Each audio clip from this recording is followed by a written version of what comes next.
É com alegria que estou no vosso meio e mais uma vez eu posso ministrar a palavra. Então louvo a Deus por isso e dou graças a Deus por a oportunidade que nós tivemos ontem de estarmos ali no Desafio Jovem Cocujães e assim podermos realizar aqui os batismos. Há uma coisa interessante, quando o pastor Jorge deu a alternativa daquele tanque, eu olhei para a água e digo assim, bom, isto é mesmo a água do Jordão. Mas foi muito bom porque tivemos a oportunidade de estar mais tranquilos, porque a corrente era muito forte. Eu queria só relembrar algumas coisas que eu disse ontem, porque hoje a mensagem ela vai dar continuidade àquilo que eu falei ontem. Eu falei da razão porque nós estávamos ali. É importante nós pensarmos porque é que um dia nós fomos até às águas batizados. Então nós vimos que nós fomos escolhidos por Deus, nós fomos chamados, nós fomos salvos pela pregação, pela loucura da pregação e estávamos realmente a obedecer, ou estamos, quando fazemos isso, ao mandamento do Senhor Jesus. Por outro lado, aquele marco, como eu falei, ele tem um simbolismo espiritual, porque todos aqueles que um dia aceitaram o Senhor Jesus como seu Senhor e Salvador, eles foram batizados, cada um de nós foi batizado em Cristo. E esse batismo, em primeiro lugar, foi o batismo na sua morte. Foi o batismo em que nós fomos também com Ele sepultados, mas fomos com Ele também ressuscitados para uma nova vida. E hoje, pela graça de Deus, todos aqueles que aceitamos o Senhor Jesus, estamos a viver exatamente essa nova vida, em que as coisas velhas já passaram e eis que tudo se fez novo. É importante nós pensarmos nisto constantemente. Porquê? Porque a nossa vida cristã, a vida que um dia encetamos, ela vai continuar até à eternidade. E lá nós vamos viver plenamente na presença do nosso Deus. Então eu deixei 3 desafios. O primeiro é que andemos em novidade de vida. Em segundo lugar, que mantenhamos a esperança. E em terceiro lugar, que vivamos a comunhão e o amor dos irmãos. Eu hoje queria falar sobre algo que complementa tudo isto que eu estou a dizer até agora, ou que disse ontem. Porquê? Porque a nossa caminhada, a partir do momento em que aceitamos o Senhor Jesus, deixou de ser por aquilo que vemos. Nós não somos mais aqueles que olham e tudo o que veem, eles fazem. Não. Nós não somos, nós temos algo para além daquilo que nós vemos. É algo que é eterno. Algo que nós queremos, mas que efetivamente ainda não vimos. E para isso eu gostava que aqueles que tiverem Bíblia e queiram acompanhar, nós vamos ter um texto bíblico que nos vai dar base a 5 situações que eu gostaria de chamar a nossa atenção esta tarde. Segunda Epístola do Apóstolo Paulo aos Coríntios, capítulo 5, e vamos ler os versículos 6 a 10, inclusive. Então, segunda Epístola do Apóstolo Paulo aos Coríntios, 5 a 10. E vamos basear-nos exatamente sobre o versículo 7, que é aquele versículo que nos dá a ênfase para aquilo que eu gostaria de deixar como pensamento esta tarde. E diz-nos a palavra de Deus: temos, portanto, sempre bom ânimo, sabendo que, enquanto no corpo estamos ausentes do Senhor, visto que andamos por fé e não pelo que vemos. Entretanto, estamos em plena confiança, preferindo deixar o corpo e habitar com o Senhor. É por isso que também nos esforçamos, quer presentes, quer ausentes, para lhe sermos agradáveis. Porque importa que todos nós compareçamos perante o tribunal de Cristo, para que cada um receba segundo o bem ou o mal que tiver feito por meio do corpo. E eu queria focar exatamente a minha atenção no versículo 7, que diz: visto que andamos por fé e não pelo que vemos. Então eu gostava de pensar em 5 aspectos que nós levássemos para a nossa casa como desafio desta semana. Em primeiro lugar, reparem que o apóstolo está aqui a dizer que andamos por fé. Hebreus capítulo 11, versículo 6, que não vou citar apenas, os irmãos depois podem ler em casa. Visto que a justiça de Deus se revela no Evangelho de fé em fé, Como está escrito, o justo viverá pela fé. A fé é a base, é o sustento espiritual do cristão. Sem ela é impossível nós nos abeirarmos de Deus. Sem ela é impossível nós agradarmos a Deus. Porque Ele se agrada daqueles que se aproximam dEle com fé. O que é fé? Na linguagem do escritor da Epístola aos Hebreus, ele diz que a fé é o firme fundamento das coisas que se esperam, a prova das coisas que se não veem. Então, eu espero alguma coisa, mas eu tenho a certeza de que ela existe, de que ela é real e de que eu vou usufruir. A fé, portanto, é uma atitude que é indispensável. É um pensamento. É alguma coisa que eu não posso viver sem ela. Eu não posso viver sem esta fé. Ela é a base. Sem ela, eu fico sem qualquer sustento. Não tenho apoio. Não tenho firmeza. Mover-me-ei em águas, em areias movediças, num tremendo lamaçal. Eu preciso de fé. É a capacidade que Deus nos dá para enfrentar a vida. Porque eu, quando olho para as circunstâncias, para aquilo que eu tenho à minha volta, talvez no meu coração possa querer se atemorizar. Como é que vai ser amanhã? Como é que vai ser isto? Como é que vai... Não! Eu sei quem tenho crido. Eu sei em quem tenho crido. Eu sei que Ele é poderoso para me guardar, para me sustentar, para me encaminhar ao lar eterno. Porque esta é a sua promessa. Esta é a fé. Em segundo lugar, eu queria pensar numa irmã da fé, que anda sempre juntinho com ela, chama-se confiança. A confiança é a irmã da fé. A fé é o firme fundamento das coisas que se esperam, é a prova das coisas que se não veem. Mas a confiança é a certeza. É a certeza de quê? De que eu creio num Deus que é criador, sustentador de todo o universo. É Deus. Não há outro. Antes dele não houve e depois dele não haverá outro.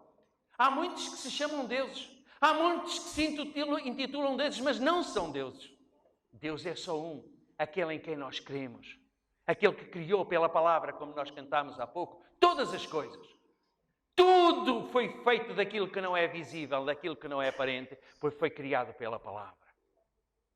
A confiança é exatamente isto. Acredita, crê, que esperamos, é concretizado por Deus. Esta é a confiança que eu tenho de ter. Eu preciso de em cada dia ter esta confiança inabalável. De que tudo aquilo que Deus promete, Ele vai cumprir. Nada ficará por cumprir. Todas as promessas que são para mim, que são para cada um dos irmãos, se vão cumprir pela graça. Eu não mereço nada. O irmão Palmeiro, pastor, dizia exatamente isto. O que é que eu era? Multidão de pecados. Mas todos eles foram resgatados na cruz do Calvário. Oh glória, que maravilha! Quando um dia eu confessei os meus pecados, quando um dia eu disse, Senhor, eu reconheço que o Senhor Jesus é o meu Senhor e Salvador, eu convido-te a entrar na minha vida. E eu criei. Eu senti um alívio. É indescritível. Só quem passa. Só quem vive. E é maravilhoso nós pensarmos que cada um de nós tem um encontro especial com Deus. Nós não vamos ter, nenhum de nós, o encontro que teve Paulo a caminho de Damasco. Nem vamos ter o encontro que teve Pedro, Tiago e João à beira do mar da Galileia. Deus tem o cuidado de contactar cada um de nós, se aproximar de cada um de nós individualmente. De uma forma carinhosa, Ele nos trata por filhos. E se nós olharmos para as famílias que conhecemos, quando ela é mais numerosa, nós olhamos para os filhos dessa família numerosa e nós vamos ver que cada um deles é diferente. O pai jamais pode dizer, eu educo os meus filhos todos de igual maneira. Porquê? Porque cada um deles é diferente. Já pensaram nisso? Quando um pai diz, eu eduquei os meus filhos todos de igual maneira, errou. Porquê? Porque cada um deles é peculiar. O seu temperamento é diferente. Os seus alvos são diferentes. Os seus objetivos são diferentes. Ele pensa tudo da vida diferente. Então o pai tem o cuidado de tratar com aquele filho de uma maneira, com o outro de outra maneira, com o outro. E isto é aquilo que Deus faz. E o nosso Deus é tão maravilhoso que Ele é o Deus da diversidade. Se nós olharmos, nenhum de nós é parecido. Certo? É o Deus da diversidade. Ele gosta. Ele gosta que cada um de nós seja diferente. Esta é a alegria que nós temos, a confiança que nós temos de que Ele, as promessas que Ele me dá a mim, não é as promessas que Ele dá ao irmão. Ele dá muitas iguais, mas há outras que são diferentes. E Ele vai cumprir cada uma delas pela sua graça. Amém? O terceiro aspecto que eu queria falar convosco é o ânimo. O ânimo é uma disposição da alma. Aquilo que eu estou a falar, irmãos, não é só para um tempo de pandemia como esta que nós estamos a viver, não. Podíamos estar exatamente no auge, como nós estávamos há 2 anos atrás, em que havia algum vislumbre de alguma coisa maravilhosa. Estes princípios são exatamente iguais em tempo de pandemia, ou em tempo de bonança, ou em tempo maravilhoso e extraordinário. Porque nós não vivemos em função das circunstâncias. Nós não vivemos em função daquilo que o mundo tem, daquilo que o mundo nos oferece, de como o mundo está. Porquê? Porque a nossa visão é a eternidade. Há pouco a Joana, é isso? Correto. A Joana estava a dizer uma coisa, aquele hino nós precisávamos de cantar diante do Senhor. E há uma coisa que eu pedi ao Senhor, eu não sei se todos pensaram na letra que cantaram, mas há uma frase que diz assim: se tu morreres por Ele, eu também vou fazer isso. Meu irmão, você está disposto a morrer por alguém? Cantou. Esta é a confiança que tem? É o ânimo que tem? Oh glória, que maravilha! Nós precisamos de entender que a vida não está nas nossas mãos. Está no dador da vida. Ele pode nos levar quando Ele quiser. Da maneira que Ele quiser. Quem sou eu para regatear com Deus se eu vou hoje ou amanhã? Se eu devo ir daqui a muito tempo ou daqui a pouco tempo? Cada um de nós está nas mãos de Deus. Ele nos deu a vida pela sua graça no ventre da nossa mãe. Aí passámos a existir. Não quando eu chorei. Eu passei a existir quando eu fui concebido no ventre da minha mãe. E eu vou ter vida até que Ele queira, quando Ele me levar para Ele. Ou se Ele vier antes, oh glória, e nós formos todos arrebatados no abrir e fechar de olhos e formos ao encontro dEle aos ares. Aí, irmãos, não vai haver mais nenhum problema, não vamos ter contas para pagar, não vamos ter tristeza, não vamos ter nada, porque nós vamos usufruir de tudo aquilo que nós ganhamos na cruz do Calvário. Tudo aquilo que ganhamos, nós vamos usufruir plenamente. Eu dizia ontem que nem olhos viram o que está escrito, nem ouvidos ouviram, nem jamais penetrou em coração humano o que Deus tem preparado para cada um de nós. Por que desejar tanto esta vida? O nosso objetivo, a nossa visão tem de estar para além de tudo isto. Para além daquilo que é material, daquilo que nós vemos. Se nós pensarmos, há tanta coisa que nos leva a faltar o ânimo. Não é verdade? Mas nós não estamos ligados exatamente às coisas terrenas. Vejam o que o versículo nos diz. Visto que andamos por fé e não pelo que vemos. O apóstolo Paulo vivia nesta altura um tempo de perseguição. Ele foi açoitado, ele foi perseguido, ele teve naufrágios, tudo aquilo que nós conhecemos. Mas reparem o que ele disse à igreja de Corinto. Eu não ando por aquilo que eu vejo. Ele até diz à igreja exatamente isto. Nós morremos a cada dia por amor de vós, diz o apóstolo Paulo. Aquele hino, quem escreveu aquele hino, ele pensou exatamente nas palavras do apóstolo Paulo. Nós morremos a cada dia por amor de vós. Nós precisamos de pensar no ânimo. Que ânimo nós temos? Qual é o ânimo? A palavra de Deus diz assim, espera pelo Senhor, Salmo 27, 14. Espera pelo Senhor, tem bom ânimo e fortifique-se o teu coração. Espera, pois, pelo Senhor. Irmãos, o nosso ânimo está em esperar por aquele que é o Todo-Poderoso. Amém? João diz assim, narrou aquelas palavras do Senhor Jesus. Quando ele disse, está narrado em 16, no capítulo 16 e versículo 33, depois dele falar uma série de coisas que eu não tenho tempo para meditarmos sobre isso, ele diz assim, mas tende bom ânimo. Ele estava a dizer exatamente o quê? Olha, daqui a minutos vocês vão ver o que vai acontecer. Cada um vai me deixar, vai se espalhar e eu ficarei só. Mas eu não ficarei só, eu tenho o Pai comigo. E ele depois termina com estas palavras, tende bom ânimo, eu venci o mundo. Talvez muitas vezes nós nos sintamos sós. Talvez muitas vezes nós sintamos como se tudo à nossa volta fosse um buraco muito grande. Não temos aonde nos agarrar. Lembremos-nos de uma coisa. Levantemos as nossas mãos e aquele que está lá em cima, Ele segurará-la. Ele as segurará até à eternidade. Amém? Em quarto lugar, é solidariedade. É uma coisa que a igreja se tem esquecido. Diz-nos a 2 Coríntios capítulo 8, versículos 1 e 2, diz assim, também, irmãos, vos fazemos conhecer a graça de Deus concedida às igrejas da Macedónia, porque no meio de muita prova e tribulação manifestaram abundância de alegria, e a profunda pobreza deles superabundou em grande riqueza da sua generosidade.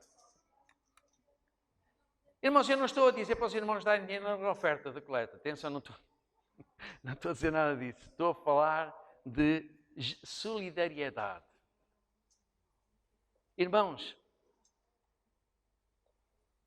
há tempos eu estava a falar com um grupo de jovens e estava-lhes a dizer o seguinte.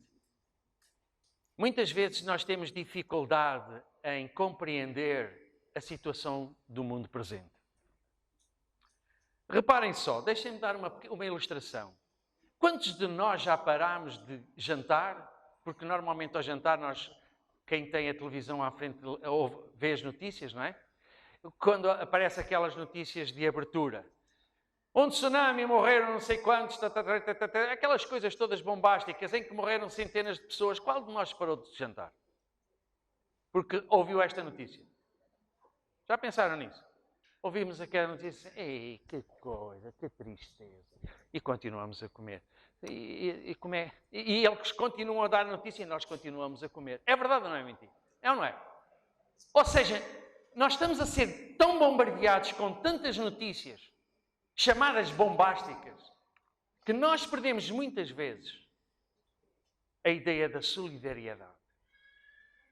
Muitas vezes nós temos pessoas à nossa volta, junto a nós, que nós precisamos de parar e perguntar a nós próprios, o que é que ela precisa? O que é que ela precisa?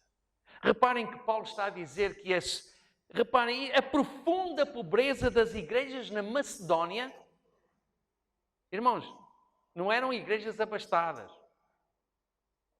A profunda pobreza deles superabundou em grande riqueza da sua generosidade.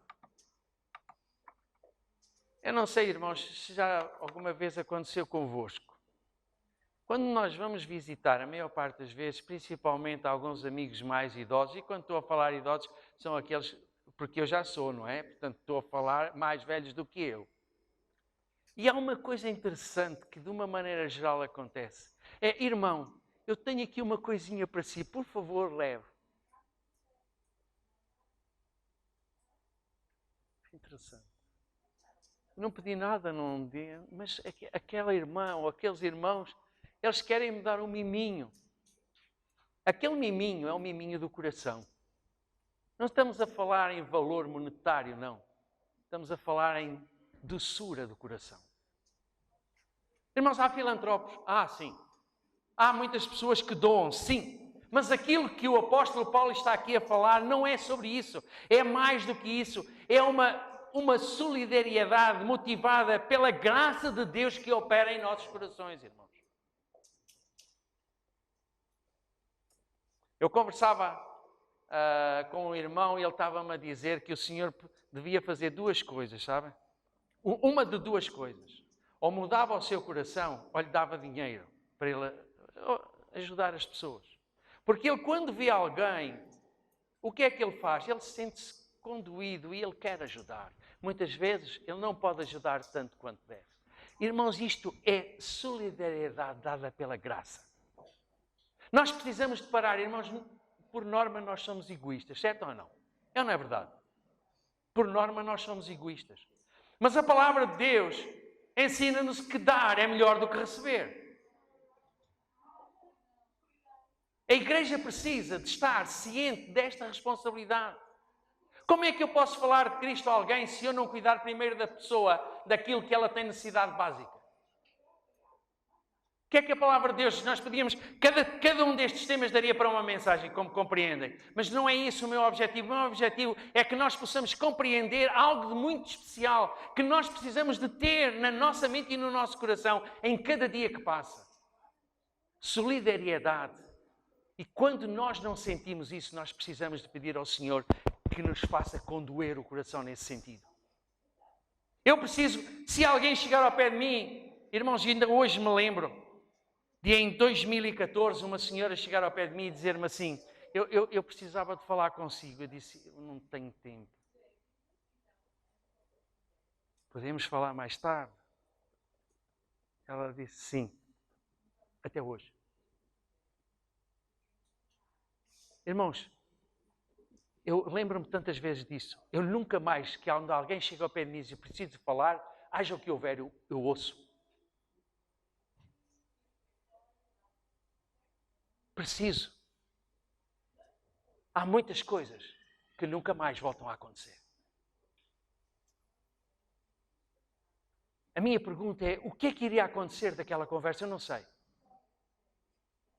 Mas eu nunca mais tive a oportunidade de falar com aquela senhora. Eu não sei se ela queria aceitar o Senhor Jesus. Eu não sei o que era. Não faço a mínima ideia. Ela também não me disse. Mas era muito apertado. Mas eu não consegui gerir o tempo. Eu preciso de pensar nisso. Eu preciso de pensar na importância que as outras pessoas são para mim. A igreja precisa de pensar nisso. Hoje nós assistimos a pais que não querem saber de filhos, nem os filhos querem saber de pais. Mas, irmãos, isso é o que vemos. Não é isso que Deus quer colocar no nosso coração. Deus quer colocar em nosso coração a mesma coisa que Ele é. Amoroso, benigno, longânimo, misericordioso. É isso que Ele quer que cada um de nós seja. E a solidariedade, seja na igreja ou fora dela, é alguma coisa que pertence ao coração do crente. E por último, irmãos, eu queria falar numa das 3 grandes virtudes mencionadas em Corinto, é a esperança. O mundo diz que esperança é a última coisa a morrer, não é? Mas não é essa esperança que eu quero falar, irmãos. Eu quero falar da esperança. Quais esperança? Salmo 33, versículo 18 diz, eis que os olhos do Senhor estão sobre os que o temem, sobre os que esperam na sua misericórdia. Eu não sei quantas vezes é que nós já nos sentimos impotentes para realizar seja aquilo que for. Eu acho que todos nós já sentimos, já passamos por esta realidade. Eu não consigo. Mas, irmãos, nós temos aqui um versículo que nos diz, eu temo ao Senhor e eu espero na sua misericórdia. Eu preciso de esperar, ter esta esperança gloriosa. Qual é a misericórdia do Senhor? Primeiro, que as suas misericórdias se renovam a cada manhã. Certo? Não é o que a palavra de Deus diz? Cada dia as suas misericórdias se renovam na minha e na vossa vida, meu querido. Esta é a esperança que eu tenho. Esta é a esperança que Deus quer que eu mantenha. Segundo, eu espero que todas as coisas que eu peço, o Senhor escuta e responde. Há muita gente que diz, ele diz sim, não, espere. Meu irmão, a palavra de Deus diz que se eu pedir de acordo com a sua vontade, Ele responde. Se eu sei que aquilo é vontade de Deus, eu espero e Ele vai responder. Eu lembro-me há muitos anos atrás, falar com o irmão Sobral, ele disse-me, olha filho, não vou contar a história toda que é longa, disse, olha filho, eu orei 40 anos por a minha mãe, pela conversão da minha mãe, mas ela se entregou a Cristo.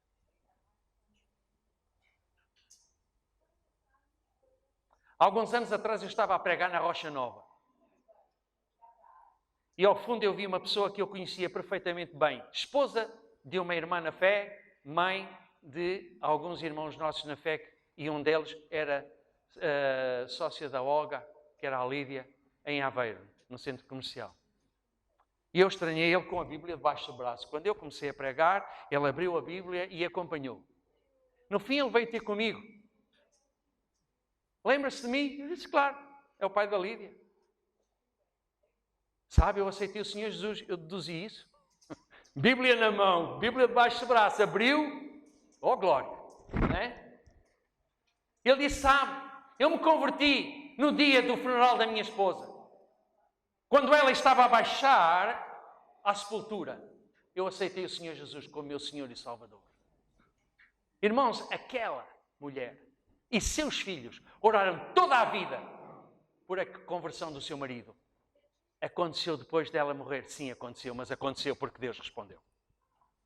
Esta é a esperança que nós temos de ter, irmãos.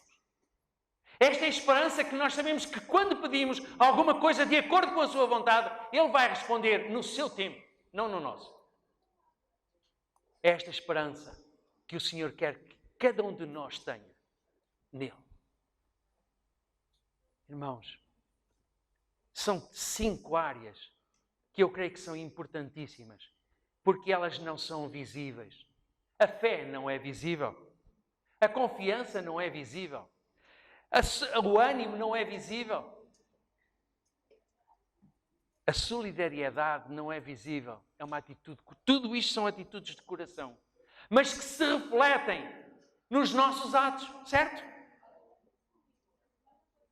Ontem, muitos de nós estávamos a orar para que o Senhor fizesse um milagre durante o tempo de batismos. Sabem que nós muitas vezes pecamos, ou melhor, não é pecamos, nós pedimos coisas que gostaríamos que acontecesse de maneira diferente. Eu pelo menos, só pedi que durante os batismos, foi a minha oração, que durante os batismos nós tivéssemos um tempo diferente. Nunca me lembrei de dizer, Senhor, desde que nós pousamos os pés no desafio jovem, o Senhor pare a chuva. Eu acho que nenhum de nós orou assim. Não sei se algum de vocês orou. Eu não orei. Então o Senhor fez-nos a vontade. Os irmãos viram quando estávamos a descer para a zona dos batismos e muita gente vinha de guarda-chuva. Havia umas pingas ainda. No momento em que eu entrei na água, irmãos, aquilo parou. A chuva parou. E o tempo começou a clarear. E quando acabou, quando a maior parte saiu, havia um tempo lindo e quente. Morno, pelo menos. Deus atendeu ao nosso pedido, irmãos. Mas nós devíamos ter pedido logo, Senhor, quando nós entrarmos... Não sei se vocês estão a pensar. Muitas vezes, a forma como nós pedimos não é aquilo que temos expectativa que Deus vá dar. Porque a nossa vontade era que quando nós pusemos o pé lá no desafio jovem já estivesse um dia bonito. Mas nós não pedimos isso ao Senhor. Pedimos para o momento dos batismos. Na nossa vida, muitas vezes, nós fazemos isso, irmãos. Eu podia-vos contar muitas situações dessas que aconteceram na minha vida. Nós pedimos uma coisa e temos expectativa que Deus nos dê outra mais ainda. É verdade que Ele dá, mas Ele atende ao nosso pedido. Para que a sua glória seja manifesta. Então, irmãos, eu queria relembrar estas 5 áreas que eu gostaria que nós levássemos para casa e pudéssemos pensar. Fé, a base, sem a qual nós não podemos nos aproximar de Deus, nem Deus se agrada de nós se não a tivermos. Confiança, confiança de que Ele é capaz, Ele é poderoso para fazer todas as coisas que Ele prometeu. Eu preciso de ter ânimo, irmãos, o ânimo que o Senhor me dá. Quando eu estou desanimado, porquê, irmãos? Porque eu posso ter ânimo dobro. E o que é isso? Eu tanto estou bem disposto, como estou daqui a bocado, eu estou caído e preciso que alguém me ponha a mão e me ampare. Eu estou sempre nisto, eu ando sempre assim. Eu não sei bem em que sítio eu estou. Não, e não é isso, irmãos. Aquilo que Deus pede de nós é que nós tenhamos ânimo. Mesmo no meio das dificuldades, mesmo no meio da provação, nós temos a certeza que estamos nas mãos daquele que é o Todo-Poderoso. Temos, irmãos, de pensar nos outros. Porque o Senhor pensou em nós. Ele não precisava de nós para nada, irmãos. A Trindade Santa é una. Vive uma vida de comunhão pura. os anjos o servem, mas o Senhor se agradou de termos a cada um de nós na glória, para podermos gozar daquilo que Ele mesmo goza. Novos céus e nova terra esperam por cada um de nós, irmãos. Para que amar isto tudo que vai ser queimado? Destruído. Já pensaram nisso? Deixe-me só dar-lhe uma dica para não ficar triste. Quando se partir alguma coisa em casa, irmãos, que daquelas coisas que nós gostamos, que nós amamos tanto, temos até uma profunda consideração. E para nós, quando aquilo caiu ao chão e partiu, irmão, lembre-se disto. Lembre-se daquilo que eu lhe vou dizer, foi uma questão de tempo.